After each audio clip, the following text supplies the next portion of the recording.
Wake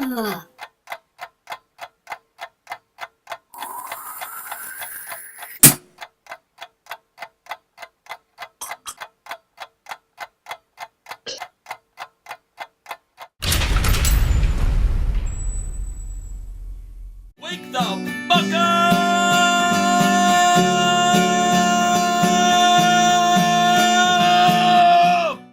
Welcome to Wake the Fuck Up, folks. This is your host, the outlaw rock star, sweet Stephen Hensley, with my main man, perennial favorite of the southern WV scene in the entire freaking country and the world, Jason the Gift Kincaid, the most heart-stopping, jaw-dropping, high-flying, death-defying, awe-inspiring son of a gun on the face of God's green earth today. How you doing, Jason? I'm doing great. Greetings, grappling fans. You forgot eye-popping, though, man. Eye-popping son of a gun! A man of many monikers. I am. After all these years, you'd think I could keep them all straight. However, I digress. That's what I do. I digress on a regular basis. Jason, life's treating you well. You just got finished with a 60-minute Iron Man match, and you look well rested. Hey, I fuck a lot of places. A round's not one of them. Absolutely true. Hashtag truth. Truth from the gift. Hashtag gifted truth. Am I going to get any of these hashtags? That's a maybe. That's a maybe, folks. We're going to go ahead and do some quick shout-outs here real quick. Jason, you got anyone you want to shout out? I got to pour myself a shot. I don't know if you want a shot or not. You can join or not join. Yeah, let me get a shot. I want to shout out the Hindu god Shiva. I like your destructive powers. Shout out to my man Kenny Mike over here in the corner. And shout out to you for having me on the podcast. I dig it. Shout-out. I like all those shout-outs. Shout out to you too, quality individual. We're drinking the bottom of the barrel liquor left in the house. We're doing shots of gin, Bowman's gin at that. But you know, I'm not one to be fickle over cheap liquor or free liquor. This was Scott's, but now it's mine and now it's yours. It's ours. Because that's what I do, I share. I want to shout out my main hooligan, Famzilla, wherever you are, bro. You get a shout out. Everybody that watches the show, everybody on all of our social medias, and everybody that's ever carried a sign to an arena anywhere in the world that said, get Jason Kincaid signed in any form or capacity, however you want to award that. You guys have my heart. Cheers. Cheers. We'll see you when we get right back.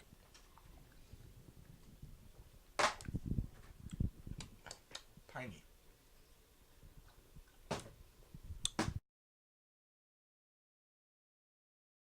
Are you managing your own website?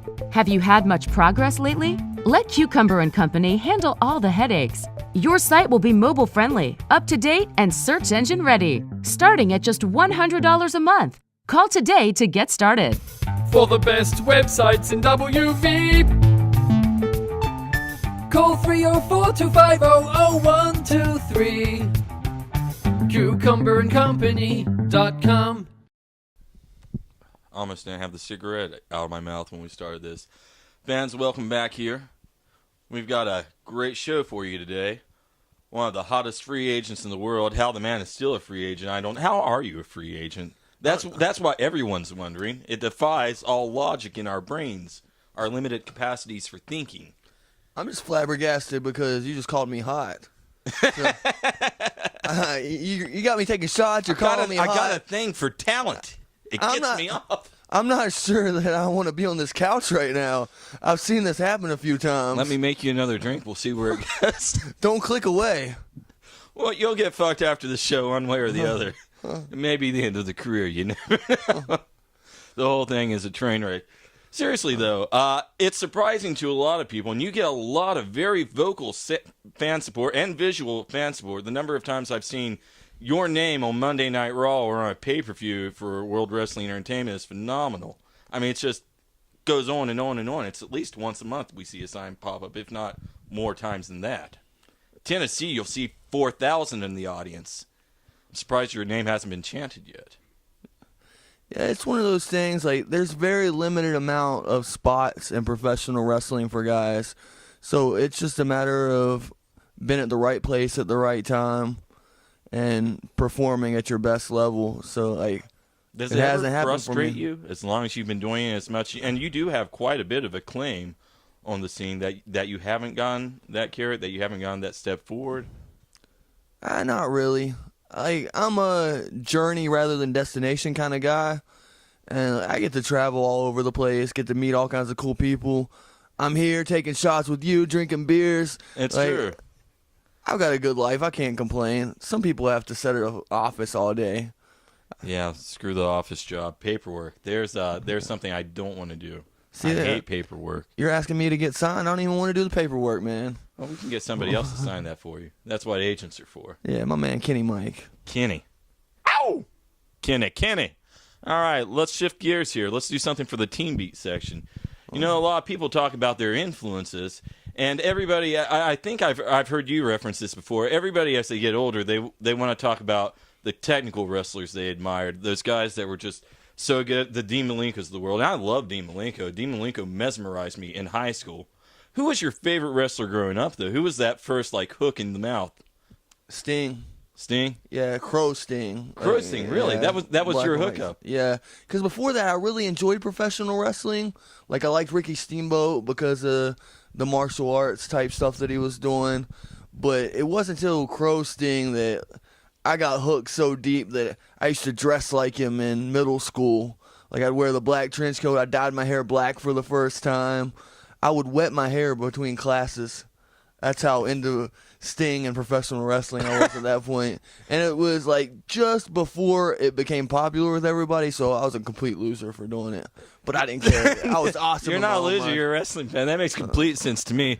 I remember when I was in middle school, and Shawn Michaels, in my estimation, was the coolest guy on the planet. And I remember he used to rock those weightlifter gloves, which made no real sense for him because he was never the big weightlifter. But he looked so cool wearing them because he was trendy as all fuck. And I was like, man, I'll just rock the weightlifting gloves when I go to school. Nobody thought I was a badass. They thought I was weird as shit. It's like every Sting fan when I was in high school got accused of being a member of a trench coat mafia. Yeah. It's just the nature of the beast. But, man, wrestling fans totally get that. I'm surprised. The cosplay community for superheroes is epic. I'm surprised there's not a bigger one for wrestling fans, though. Everybody has a wrestling fan.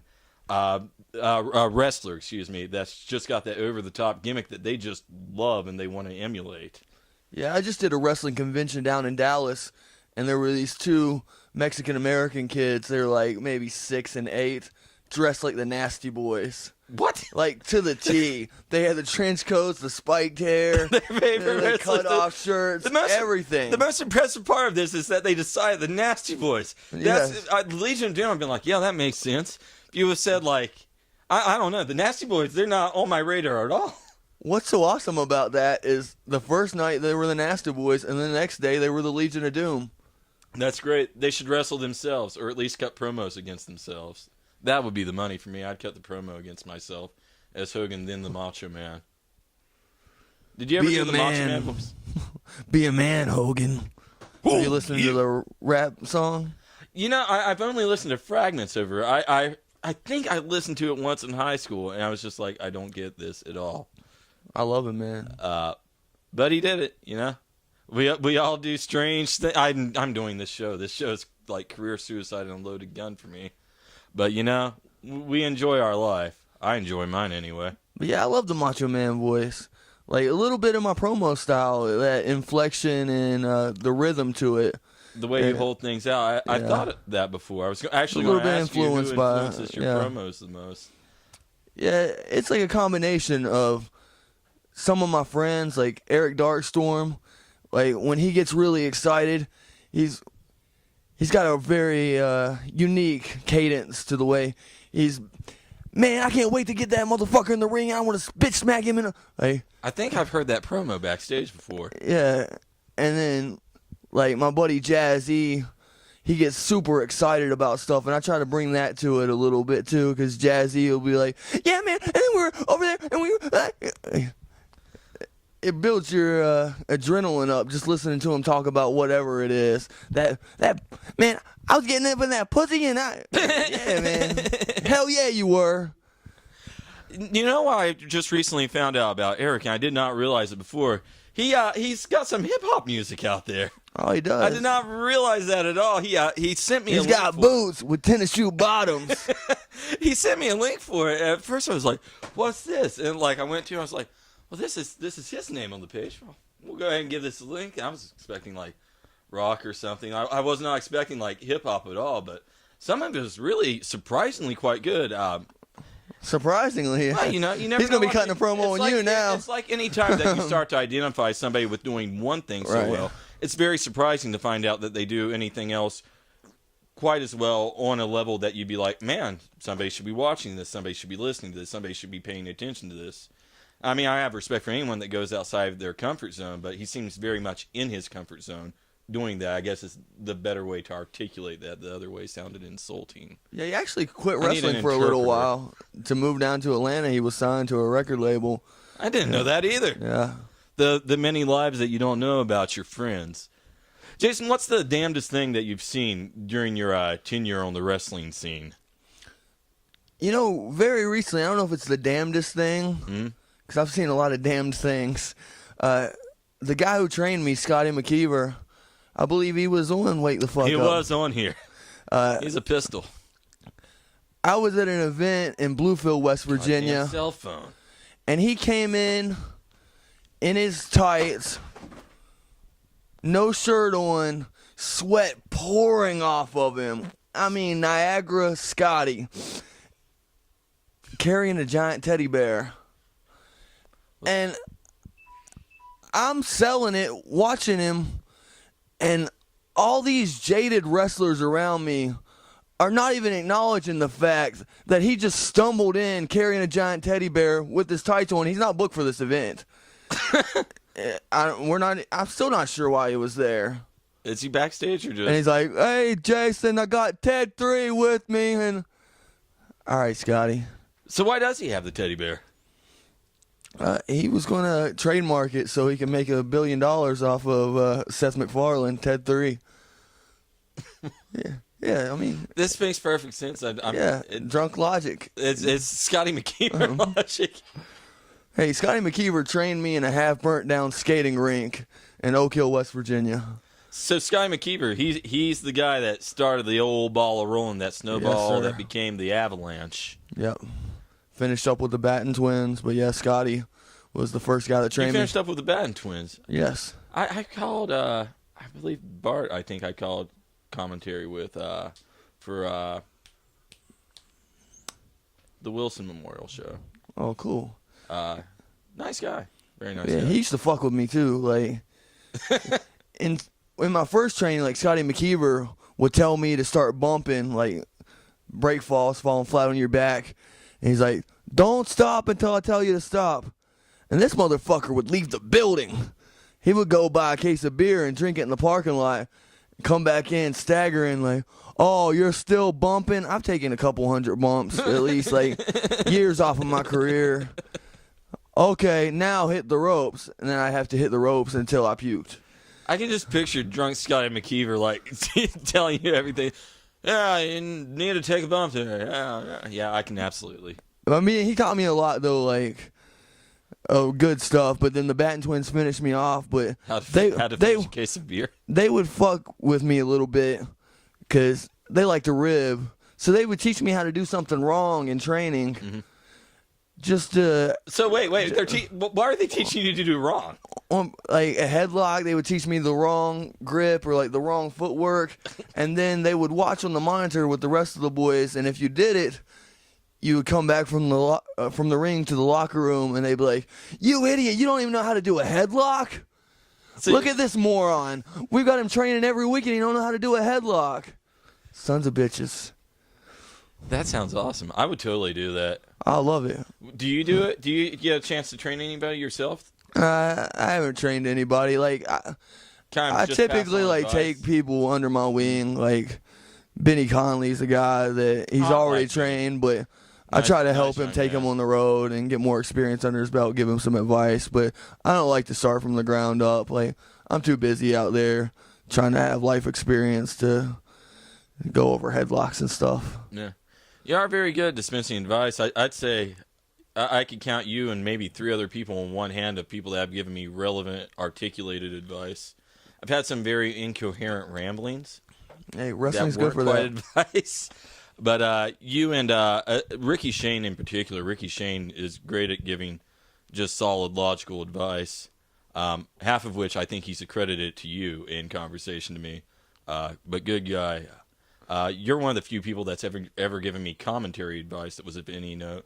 Maybe actually, you're probably the first one that gave me advice I could distinguish. It was very direct. I think Dean and I had done something to make you very mad. Oh, yeah. But you were very good about it after we had a chance to talk back and forth on it a little bit, and it did help in the long run, for what it's worth. Good. Yeah, Ricky Shane's a guy that I used to give advice to, and he would just stare at me while I'm giving advice. Mm-hmm. And I'm like, he's not listening to me. Fuck this guy.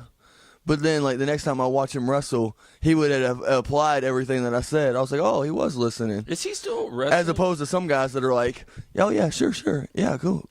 Oh, thank you so much for the advice. They don't listen to a damn word you say.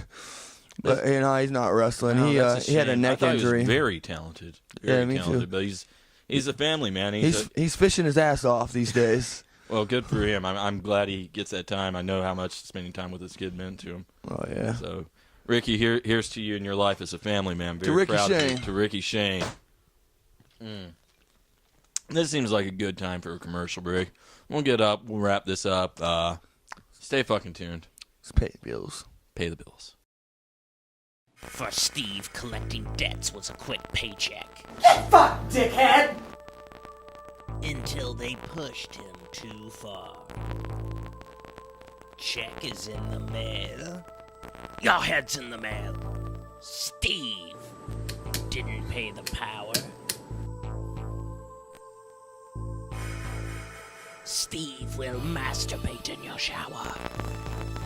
Steve. Man, I totally should have bought that ColecoVision. Well, you can. Put it on the card. See ya. Bye. You want to charge it to the card? Steve charges you with a knife. Steve, don't pay your mortgage. He'll put you in the morgue. You're gonna die. Steve, debt collector. Bring the magic home on VHS and Betamax. From award-winning director Eamon Hardiman.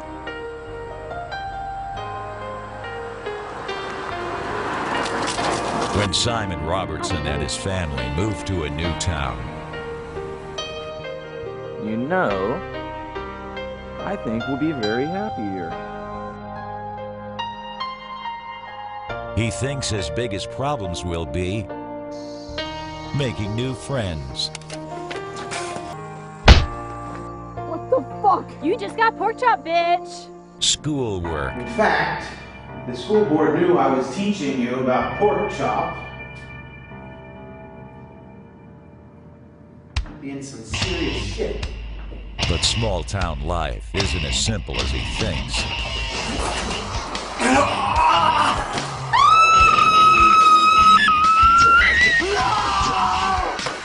Pork chops. Meat is murder.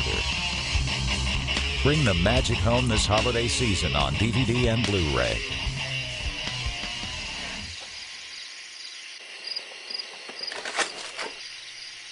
Because Pork Chop is back, and you're all fucked.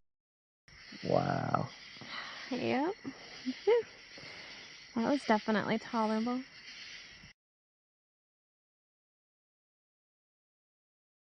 Well, welcome on back here. This is your humble host, the Outlaw Rockstar.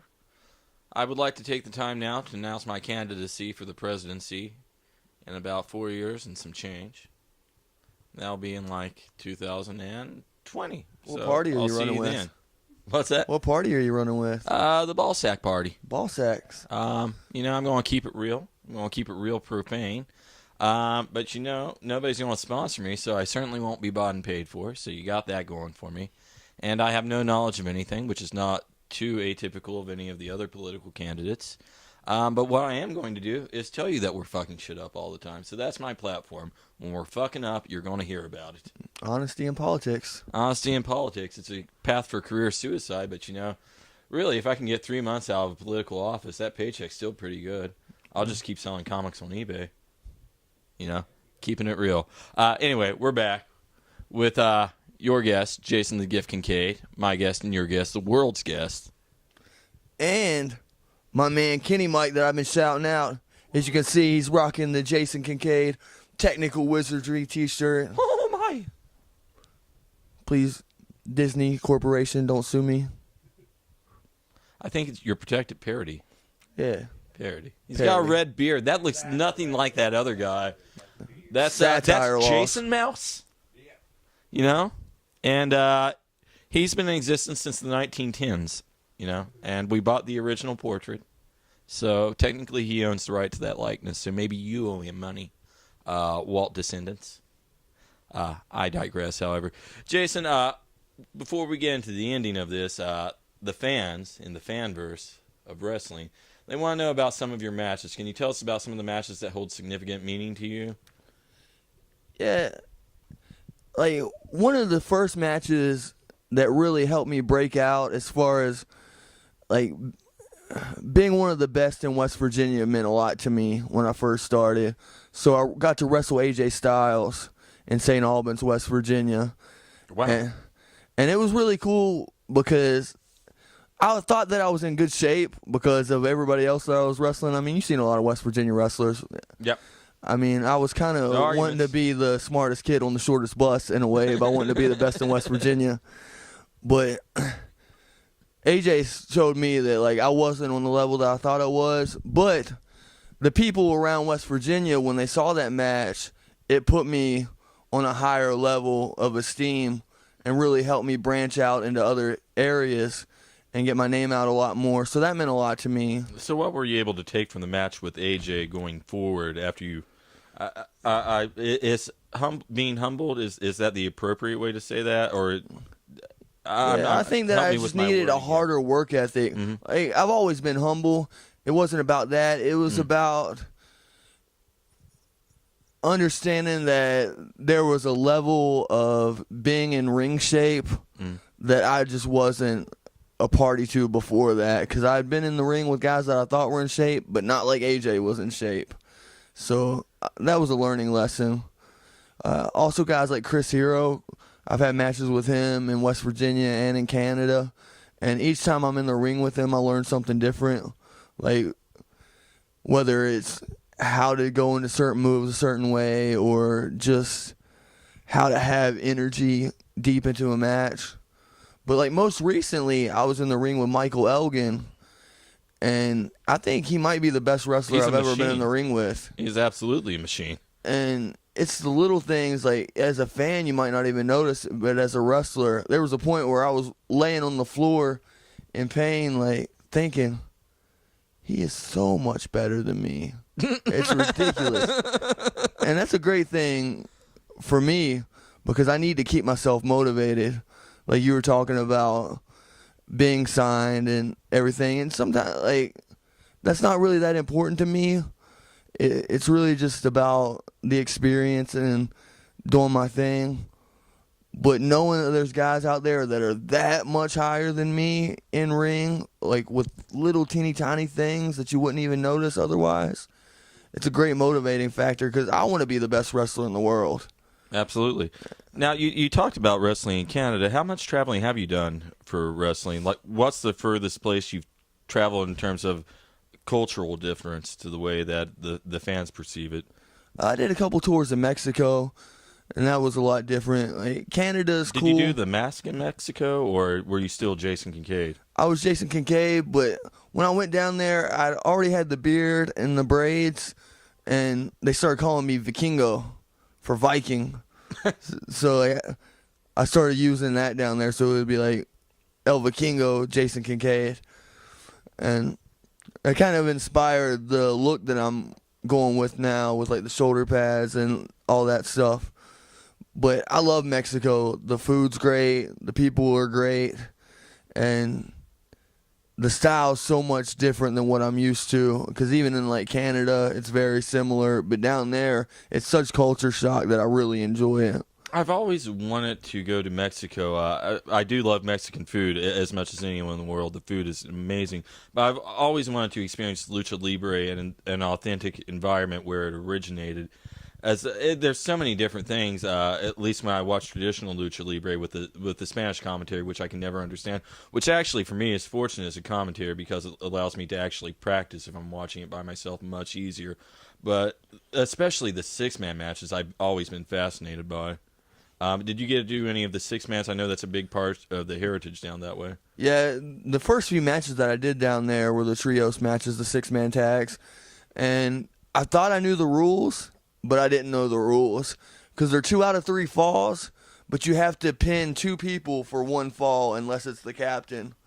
And I don't know who the captain is. Like, they might announce it at the beginning, but I don't speak Spanish at all. Like, I know how to order food and how to hit on women, and that's it. Well, how do you hit on women then?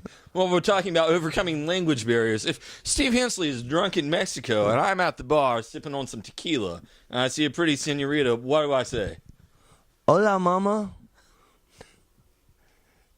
¿Quién es tu nombre? I mean, what's your name? And then she says her name.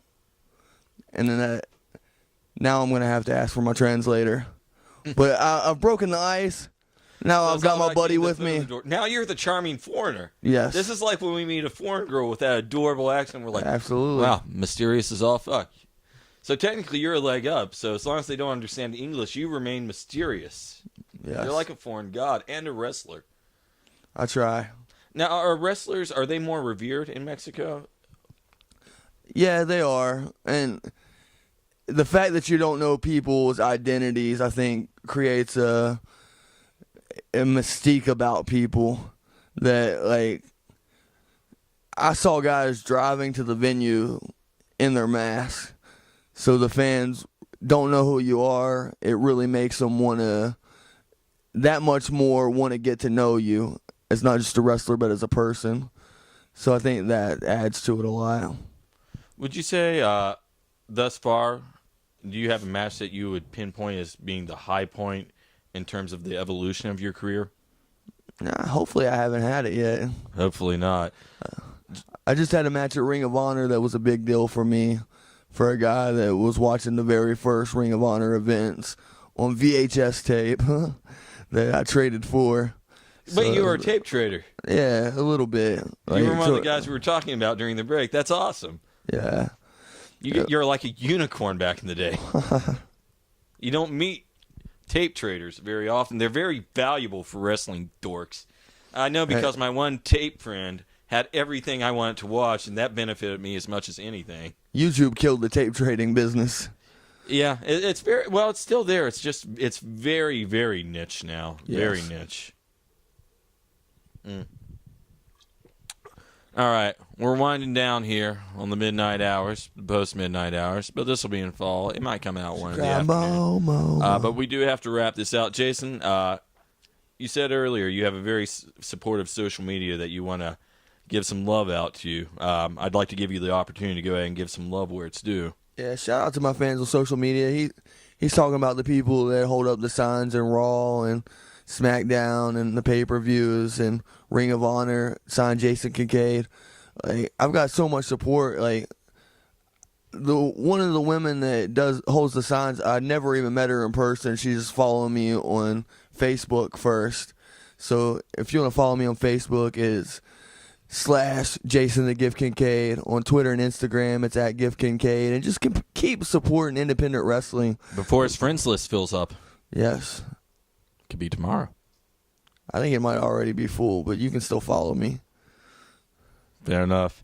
And don't be afraid to follow our YouTube show on Twitter. I think it's WTFU Show, Scott, ? WTFU Show.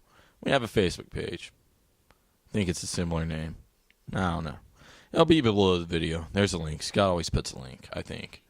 But, Jason, unless you got anything else, I think we're at the end of this this rodeo show, my friend. It's been a blast. While you're following things, follow the Yellow Brick Road. Technical Wizardry. Hi, I'm a munchkin for Technical Wizardry.